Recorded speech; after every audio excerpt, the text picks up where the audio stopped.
A história às vezes tem uma memória muito curta. Ela esquece alguns dos seus maiores protagonistas. E hoje vamos desenterrar a história de uma figura que foi uma verdadeira lenda. Um homem cuja vida foi uma epopeia na Amazónia, mas cujo fim nos mostra o choque brutal entre dois mundos. Então, vamos a isso. Olhem para esta imagem. Estamos num cemitério em Manaus e esta é a campa, a última morada de Manuel Urbano da Encarnação. A inscrição diz que ele foi o prático dos práticos do Rio Puros. Um título que soa quase simples, não é? Mas a vida deste homem foi tudo menos simples.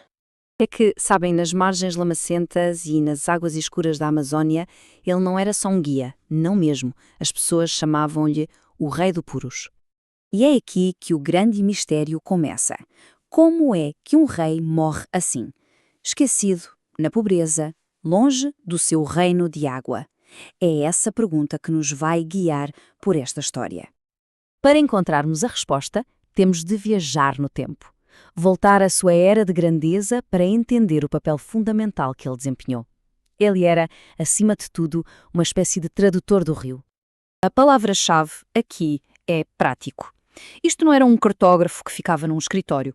Um prático era alguém cujo corpo era o próprio mapa, cuja mente era a bússola. O conhecimento era algo visceral, vivido na pele. Diziam que ele tinha uma inteligência natural fora do comum. Quer dizer, ele não lia livros, ele lia os tons da água, o balançar das árvores, os diferentes dialetos dos povos indígenas. A floresta inteira era a sua biblioteca. A vida dele era basicamente esta imagem, mas em constante movimento. Cada viagem de canoa era quase um ato de criação. Ele estava a mapear o desconhecido, não com tinta no papel, mas com os próprios remos, com o próprio corpo, a abrir caminhos onde antes só havia silêncio. Ele navegava pela memória, pelas estrelas, pelo puro instinto. Era um trabalho incrivelmente solitário, onde um simples erro podia significar desaparecer para sempre. A essência de tudo o que ele fazia está aqui. Um homem, uma canoa e um universo de conhecimento que não estava escrito em lado nenhum. E é por isso que ele era muito mais do que um simples navegador. Ele era uma ponte. Para os povos indígenas, ele era o Tapaúna-Catu, o negro bom. Ele garantia o sucesso das expedições com diplomacia, com conversa, não com armas. Foi ele que, na prática, ligou o longínquo Brasil Imperial à Amazónia mais profunda e desconhecida. Mas aqui vem a grande ironia da história. O mundo que ele ajudou a desbravar e a construir acabaria, no fim de contas, por torná-lo obsoleto. O tal progresso tinha um preço muito alto. Pensem nisto.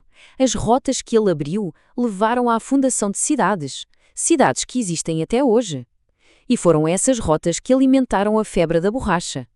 Só que essa febre trouxe uma nova ordem. Uma ordem de escritórios, de administradores, de burocracia. E o conhecimento do prático, aquele saber do instinto, foi simplesmente substituído pela frieza de um carimbo num papel. E a tragédia é precisamente esta.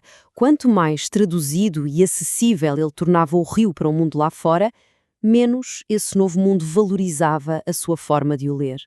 O rio deixou de ser uma entidade viva e passou a ser só mais um recurso para ser gerido à distância. O que nos traz de volta ao fim da sua vida. A sua última viagem não foi de canoa, foi para uma cama de hospital em Manaus, a cidade que, ironicamente, crescia e pulsava com a riqueza que ele próprio ajudou a criar. A ironia do seu destino é mesmo cruel. Este homem sobreviveu a tudo na floresta. Flechas, corredeiras, jaguares, febres, tudo. E depois foi derrotado na cidade, não por uma fera, mas por um vírus, pela burocracia, pela negligência e, por fim, pela pobreza. E o fim foi uma sequência de insultos. A própria família tentou declará-lo louco para ficar com as terras dele.